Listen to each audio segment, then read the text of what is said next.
नमस्ते बच्चों। आज हम पढ़ेंगे ऊंचे ऊंचे पहाड़ पाठ का भाग 2।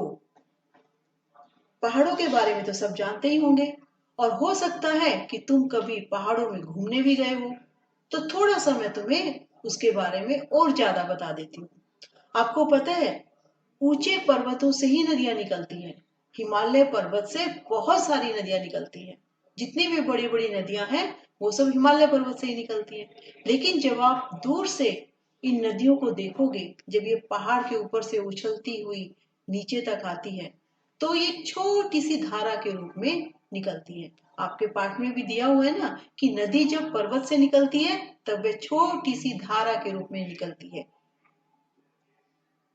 अब हम पढ़ते हैं पहाड़ और नदियों के बारे में ज्यादा। गंगा नदी उत्तराखंड राज्य में गंगोत्री या गोमुख नामक स्थान से निकलती है। कौन से स्थान से निकलती है? गंगोत्री या गोमुख नाम के स्थान से। और यमुना नदी उत्तराखंड राज्य में यमुनोत्री नामक स्थान से निकलती है। कौन से स्थान से निकलती है? यमुनोत्री नामक स्थान से निकलती है। ब्रह्मपुत्र नदी तिब्बत में मानसरोवर झील से निकलती है। कहां से निकलती है? मानसरोवर झील से निकलती है। नर्मदा मध्य प्रदेश में अमरकंटक नामक स्थान से निकलती है। कौन से स्थान से निकलती है? अमरकंटक नामक स्थान से निकलती है। और कौन सी नदी निकलती है? नर्मदा।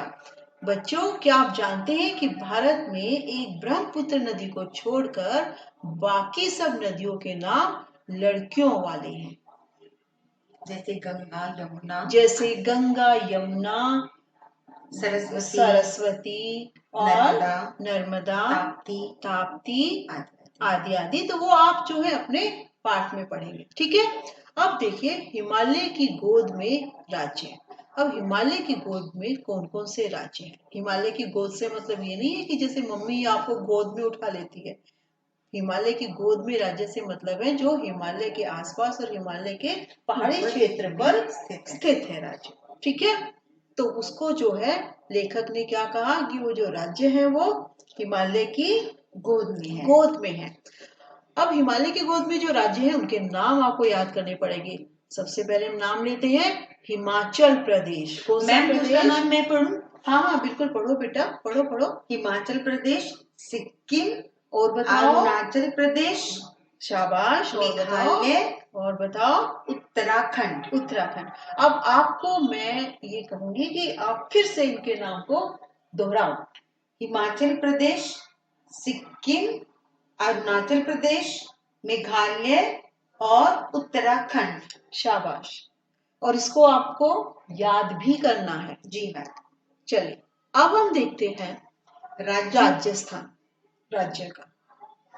राजस्थान और पहाड़, राज्य और पहाड़ के बारे में जानते हैं। चलो ठीक है।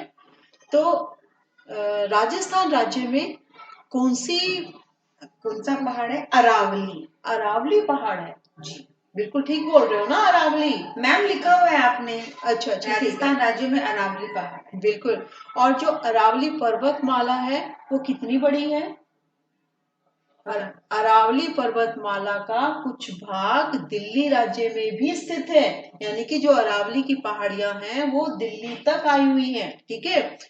दिल्ली के नजदीक पहाड़ी राज्य उत्तराखंड व हिमाचल प्रदेश है। हिमालय की गोद में बसे हुए राज्य हैं। कौन से राज्य हैं? हिमाचल प्रदेश, बोलो। हिमाचल प्रदेश, आगे उत्तराखंड, सिक्किम, हाँ, अरुणाचल प्रदेश, हाँ, मेघालय, हाँ, व आसाम आदि। Very good. अब आपको मैं एक चीज और बता देती हूँ। अब ये राज्य जो पहाड़ी क्षेत्र में स्थित है, अब वहां के लोग भी कृषि तो करते होंगे। अब खेती तो उनको करनी पड़ती है। लेकिन पहाड़ी राज्यों में खेती करने के लिए क्या करते हैं? पहाड़ तो एक जैसे नहीं होते ना, कहीं से ऊंचे होते हैं, कहीं से नीचे होते हैं। तो इसलिए वहां पर पहाड़ी राज्यों में खेती करने के लिए हम क्या करते हैं? सीढ़ी नुमा खेत बनाए जाते हैं वहां पर। कैसे खेत बनाए जाते हैं? सीढ़ी नुमा खेत। शाबाश। और दूसरा, चारागाह किसे कहते हैं? तुम्हें पता चारागाह क्या होते हैं? जहाँ पर जानवर चरते हैं। शाबाश। जहां पर जानवरों को चराने के लिए जो ग्रामीण क्षेत्र के लोग हैं वो अपने जानवरों को चराने के लिए लेकर जाते हैं, उन्हें चारागाह कहते हैं। तो आप यहाँ पर अब पढ़ो जरा, मैंने क्या लिखा है। पहाड़ों के मध्य में स्थित हरे भरे स्थल जो चारागाह व आरामदायक स्थल के रूप में जाने जाते हैं वह कहलाते हैं बुग्याल।